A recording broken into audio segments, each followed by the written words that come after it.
gonna post it? Oh, good. That's easier for me to access then.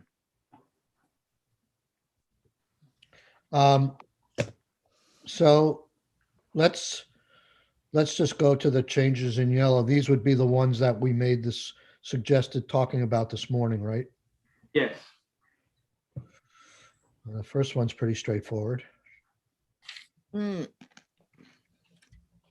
So yeah, the tourism, just reallocating that split 1.4 and 6.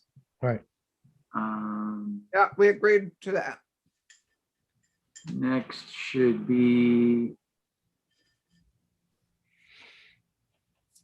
the Better Places reversion to your language. Actually, it's the split the difference, the max grant is 40, Right. and then it's the Senate 33% for the matching. Right. There's the intent to provide grants while the program is basically in effect, which would start this year and end in 24. Good. Good way to There do it. is Good way to do it. Yep. the reports would be annual in 22, 23, and 24. Right. Then we skip ahead to the seed capital language, and we change that shall to may, subdivision 6. Okay. I remember last night, we hadn't decided this, Senator Clarkson. I just thought this was an elegant way to move it along without anybody being too upset. What, the shall and may? Yeah, because they had some concerns that it was covered, and actually looking at it myself, that it may have been too prescriptive, that they had to access available funding. So, Right. It's an it's an Fine by me. enabling kind of language. Okay. Yep. The next should be the capital investment grants, and I think you still need to decide what this number should be here. Is that right? Right. Yeah, and Becca was going to weigh in, and Randy, Randy sort of changed his opinion, so we'll go with this, Senator Clarkson. Much to my not dismay, but concern. Thank you, In Chair. retrospect, as I told you, Michael, I do believe it should be higher, because if you're going to make a transformational change, it's probably too small an amount of money to do it. Yeah, I don't know if you heard me. I just said that we heard. Oh, okay, I didn't hear you. Yep. He supported us, Randy. Okay. All right. So here I've just tried to basically marry the House and Senate. So you'll have a $30 million pot of money all together under Sec 3, but subject to further guidance. So it's your 1, 2, and 3. Right. And then we need to discuss what you want to do in 4. Oh, okay. So what I was trying to say in 4 was the way the $10 million and the $20 million is set up in the guidelines is first goes to people who got no money, and then it goes to others. And Right. after it goes to others, there's going to be a period of time where applications theoretically shut down, or we could put an arbitrary timeline. And if there's money left over, then it should go to people who have been shut down by the executive order, or priority should be given to those people. We've heard a lot from the lodging industry and things like that, but I didn't mean that they would jump into the priority of the original construct we had under 315 or here. So Right. does that make sense? Are you addressing number 4, Mr. Chair? Yep. So, yeah, they may have received, you mean you don't want it to be this restrictive? I just want to make sure that the special events industry, the lodging industry, the people who've been most hammered in the last 6 months, 8 months are the ones that are next considered after the priority, after the previous priorities have been satisfied. Okay, so we have now you're sort of changing what we did and we already voted on. Oh, okay. I'm sorry. I thought this is what this was agreeing to that you were adding. I'm saying, and I've written to several people that I said, if there's, and I talked to Joan Goldstein about this as well. Right. If there's money left over under 315 or under this $20 million, then that money should be prioritized to the people in the Right.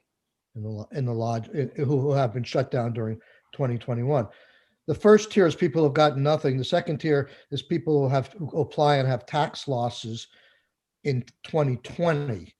Okay. Right. And then the money goes out based upon applications. And I guess we may have to put a time frame in here of like 60 days after they start the program up, then, or 30 days after they start the program up. If there's any money not accounted for at that point, then it would go to this group. Is that Right. clear, David, to you? No. Here's the reason why. It's just an open program for any business that had a 2020 tax loss. There is an initial 30-day period where they accept applications and make awards only to businesses that have not received prior assistance. After that 30-day period, although that kind of business continues to get first priority, after that, it could be anybody. Right. Right. Um, Based upon tax loss in 2020. The group that has come to me, and then they could potentially get 2 grants here in this cycle, has said that by limiting it to 2020, you're not taking into account the hardship we faced in 21. I have a construction problem here. Gather. So they wanted some special dispensation for the fact they were still shut down during 2021 and had losses from January 21 to the spring now. So I'm saying after we close down the program as we have written it, so to speak, then if there's any money left over in the program, they should be prioritized for any kind of new applications that come in. So I think that you, like you said, you're going to have to put some sort of a time limit on it, because my understanding, and I could be wrong here, but my understanding has always been is that there's far more demand already than there is money available, and so those funds will be exhausted unless you either cut off a time frame or you actually establish a priority for the types of businesses you guys are referencing. And it sounds like you want to create a new category, because like, Right, for instance, the business that wrote Senator Sears said they did not suffer a tax loss and they wouldn't be eligible, period, for this program. Right. And we decided that already, but they came back and said they have special circumstances. And what I was trying to do was say, okay, we're not going to change what we did in 315 or what we straw voted on, but if there's money available, we will set that aside and focus on 2021. And I'm not 100% sure. I don't know where we know that that this is the up. You just muted yourself, Michael. You just muted yourself. I have a drill behind me. So I don't know what your information is that makes it so certain that all this money is going to be spent. I mean, obviously, yeah, if it's kept open for a year, it'll probably all be spent, but I'm suggesting that we maybe shut it off 30 days later after the first group, and then say, at that point, that I make it enabling that the agency may give priority to people who have been shut down if there's with that remaining funds. I'm not questioning, David's capacity right now, which is great given all the changes. I just feel like it would be hard to finalize this without having Joan available if possible, just to make sure we're doing what we think we're doing. That's just how I'm feeling right now. If that's not possible, that's fine. We can just, I told these folks I would do it. I don't. No, I agree with. I don't see it as all that complicated. Right. But, if we put a deadline of another deadline of like 30 days after that Mhm. first year, then they look at that and they say, is there $5 million left? And Mhm. then in that $5 million, we just say that notwithstanding the above, they could give priority status to people who have suffered losses and were closed down by order of the state or partially closed down. Excuse me. But if I'm not getting through to people, then maybe the best thing to do is just. Well, maybe I would need to see above this a little bit. I don't know, but We don't have time to go much deeper than a rewrite to make this yeah. clear. I had just thought what we were saying is that we have enough money in the first round to give people 3 months worth of losses. And that once that was spent, we'd go back to the people who had much greater losses. Is the 3-month language gone? No, that's the size of the Okay. grant. If I can try and explain it in lay terms, is that in 315 and in this bill, the first priority is people who got no assistance. Mhm. And then if there's money left, they look at who else is eligible under our criteria, and they give them the lesser of 150,000, 3 months worth of fixed cost or whatever their tax loss was. And that's where we were when we straw voted this. Yeah. Assuming that, I guess all the money would be used. And all I'm saying, if it's not used, Mhm. and look to prioritize anybody who comes to you with losses from 2021 due to being shut down by state government. Because people are saying, this is, we're dealing with a moving target. I mean, Yeah. this $10 million was first proposed in November, still hasn't got out the door. I know. Everything we've done was based on 2020. And now people are saying, woe is me, you're not dealing with my present problem. And all I was trying to do is, in a small way, was trying to, if there was money, to deal with their present problem. But if people don't want to do it. No, I'm with you. I think we're with you. It's just, we're just kind of giving ACCD discretion with money left over around the types of businesses that, because of being shut down due to emergency order, we're have more significant losses. I'm with you. I'm just trying to see if the language.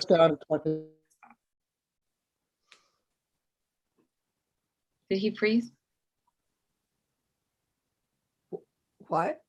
I think Michael froze.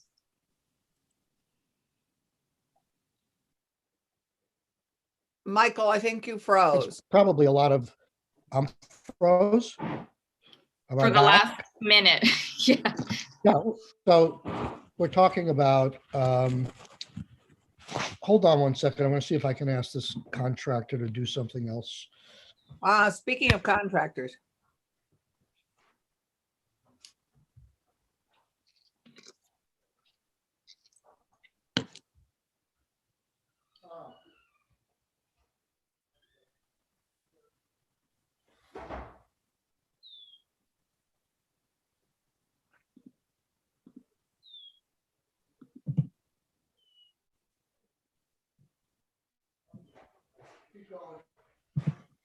David, is there a flaw like in what we're trying to do right now? You just need to create some sort of cutoff date for the, for the open application period to end, after which this new class of businesses can come in. Okay, Or this old class of businesses. can Yeah, reappear. So I say new classes of businesses because it sounds like you're expanding the 315 eligibility to include businesses that have not necessarily suffered a tax loss for 2020. If I'm hearing you correctly.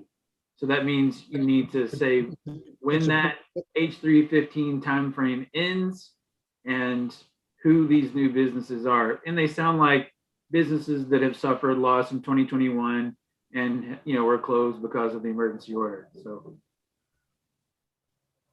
I think we just need to know at what point does that first. You know what? I think you're right. Now you're getting into situations like, do they have to meet the criteria of having met the first thresholds, and are they getting a grant in addition to the grant they got after the first 30 days? So I think Senator Rahm's right. This may need some more thought. We don't really have We don't, controversy with the House at this point. This could cause problems there. yeah, but we do have, I think it's not, if it could be worked out, maybe with the administration over the next 2 days, we could find a way to put it back in, but I just strike it for now. Well- Sorry. So I get rid of 4 altogether, I guess. And we're back to where we were when we did our straw vote. it isn't there a way to, Michael, to just keep it in and just begin with, after, if there's any money, that they'll prioritize this without any of the other qualifying pieces? Well, that's the way I guess I had simplistically viewed it. Why can't we just do that? Or maybe David could write it in a way that said, to the extent funds exist after the 60-day period, Yeah, the agency may consider losses in, instead of priorities, may consider losses in 2021 in calculating future grants or something. I mean, it's just, I don't know that we've given it the right amount of time and scrutiny here. And we need to move it along. And like I say, if everybody could come up with something we agree on, we could do a floor amendment or something like that. But okay. it just feels like it's too Yeah, to do hard it- to do on the fly. I agree, and we need to get agreement with the House right now. We're running out of time, so we've got to. Right. But also we just need Joan's input on this too, to what would work. Right. I mean, I think she liked the concept, but she didn't go very far into the details either. Okay, so let's keep going. Thank you, David. Sorry for the detour. No worries. And I did the battle with my contractor. He won. I moved where I was. He's still going. When you went silent, we thought his machine got you. Well, at least, Can I just say, Michael, you have a contractor, because lots of people are waiting. Right. the one nuance from that email exchange I shared with you, Michael, there are like 2 emails between me and Joan, is she said if there's additional funds remaining after the queue has been processed, ACCD may be able to increase the cap to those whose adjusted net losses exceed the original cap of 150K. So I think that does add a little value, because we were worried, is this like a whole new group of people? But she was saying it's more about increasing the cap for some of those once funds have been exhausted in the first round. We'll keep thinking about it. My thought was not so much to increase the cap. It could effectively wind up increasing the cap to people who have already gotten at the cap, but to specifically target it to those people whose 2020 who were closed down by Right. order of the governor in 2021 and lost income as a result of that. I don't want to increase the cap for people who bumped up against the cap based on 2020, because we've made that decision. Yeah. So, I mean, there's two different ways to go with extra monies, but let's keep thinking about it. We'll talk to the House about it as well. And But I don't want to open a can of worms here. Yeah. It's been too complicated already. No one's happy. So, Means we're doing the right thing if no one's happy. well, okay, because we need to get this, what's next? That's it. that's it. What Is about it? apprenticeships? I understood that you wanted to put that back in at $2 million. Yep. So that's it. Okay. So the one question I have, and I wrote Joan about this, I know I'm not dreaming this, but in some bill, we dealt with the Federal Bank of Boston's community program where there are 8 communities that applied, 4 got granted, 4 did not. The 4 that got granted got 1.9 million. And the ones that didn't get granted, I think the administration had suggested $3 million. ACCD had suggested $3 million for that. We decided in some context to lower that to the same amount that the ones that had gotten granted, which is 1.9 million. And we've been negotiating with the House, and they said 2.3 million.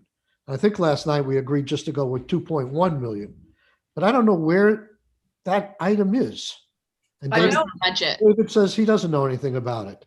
I don't know what bill it's in or why we were talking about it, or It's in G 302, but if it had been in the budget, why had we been discussing it before? Because we did discuss it at length.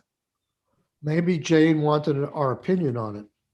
But I Yeah, don't- it was in that original pot of economic recovery money that we were talking about. That was just in the budget. I thought we were commenting to Jane in the budget directly to Senator. Really, I don't recall that it was Jane that brought it to us. I'll see if I got an answer from Joan, but we did agree last night to this phantom $2.1 million, I think.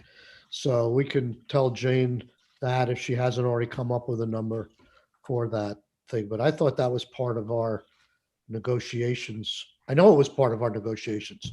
We even talked about, it was on Charlie's list, it was on our list, but it's not in 159.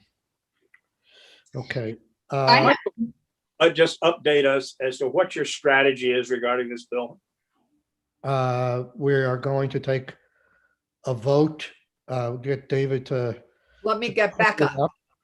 And we're going to take a vote and, no, actually, before we take a vote, I'm sorry, we'll probably take a break because the House has very much asked us to go through all our changes before we vote so they can concur. So that's where we are. And it's your anticipation that they will concur with the changes that have been made. Yes. Yeah, And so just Senator Brock, do you have any- on timing, you want to take a straw vote today that presumably will get this on the calendar for when? tomorrow. Tomorrow. It'll get on the calendar tomorrow with a suspension of the rules.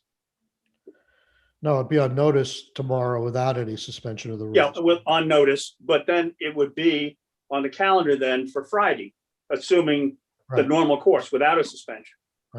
Is this one of the Time bills? for any act on this? Is this one of the bills you're concerned about? No, No. not. So I think we were asked for a rule suspension and get it back to the House with our changes on Friday. Do you know if the House, have we explored whether the House will suspend the rules on it? I haven't. I haven't. I assume that, I assume they can. I mean. They can, but I don't know if the minority will object, and I probably ought to find that out. Why don't you check with Patty and I'll check with Emily Long? Yeah, I think it'd be worthwhile as to whether we get a rule suspension at all. Uh, I'm just trying to think also. I mean, as I think everybody agrees, including you, Senator Brock, it would be good to have this bill put some guardrails on these programs and the legislature's stamp on some of this, because the way they were in the budget is just one sentence on each one of these things. So, but have been in contact with Jane, Senator Kitchell, quite a bit. I said, if this bill were to fall apart, could you take our language and put it in the budget bill? And she said she would try to do that. Okay. Yeah. Do you know where the administration is? Does the administration have any objections to anything in this bill that you're aware of? No one's approached me about it. I've heard, I think the Appropriations Committee probably would have heard more from Suzanne Young and Adam Gresham. I heard rumblings they're not happy with the cuts we've made on recovery grants and capital investment, but we were put in a box. The Appropriations Committee said, either you make these recommendations or we'll do it for you. Yep. So I haven't really heard much of. I haven't either, but that's why I asked though. Just where are we in terms Oh, of? I mean, that's your role to ask those questions for sure. Well, in the meantime, I will contact Patty and just get a feel for whether or not there's any obstacle in the House on our side. Okay. Good. So David can make that, I think, one change, and Allison and I can try and connect, or I can connect with Mike Marcotte and see if we have any lingering problems.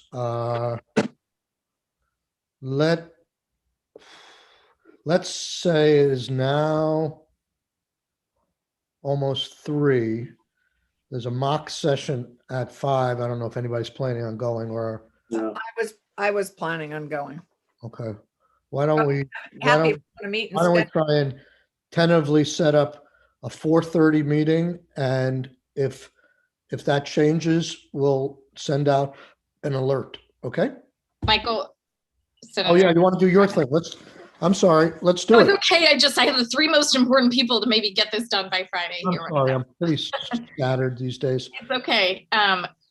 It might help to have Michael Chernick. I don't know if Nathan could see if he's available right now or whenever I don't know. This is the resolution. There are 2 resolutions. Okay, are we doing them separately?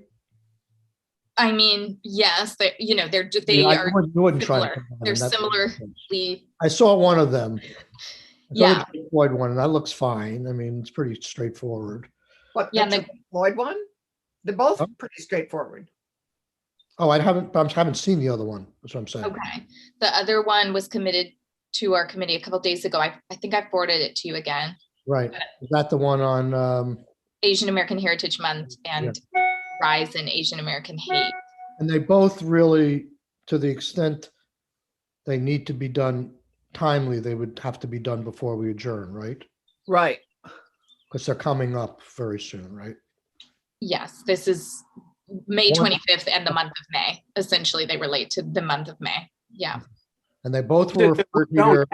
Asian both referred- American Heritage Month in Vermont, because there is a national month that is May that exists. Yes, and this isn't saying this is acknowledging Asian American Heritage Month in the country and talking about the rise in anti-Asian hate and violence. So we're not. It's SR 10 and it's Yeah. in our commit. You can pull it up on the committee bills that are. Yeah, I glanced at it earlier today for the first time I'd seen it. Right. Keisha, let's do this. Yep. I mean, there's things that have to happen in the interim between now and 4:30 on a number of fronts. These resolutions are going to go with a rule suspension or they're not going to go. So tomorrow we can meet at 8:30. People can read them now, and it's not going to matter whether we do them today or tomorrow morning. So Right. let's hold it. As long as Senator Brock feels comfortable enough with the language. Well, I haven't read the language on the other one either, and we don't have Okay. Mike Chernick here if we need him. I don't think we do, but if you don't mind, No. I have one of them. If you send me again, I'm sure I have the other one. You can send it to the whole Yeah, committee, and there- then we'll do it at 8:30 tomorrow morning. Yeah, Michael, they're both on our committee website under documents on the bills in the committee. Okay, On thank you. bills in. Sounds good. So unless you hear from me, otherwise we'll be meeting at 4:30 and voting on Just 159. sent again. And do we need to do anything further on S62 or are they doing that on the floor today? That's enough. Boy, so much. Things seem to get settled, but there's always lingering questions.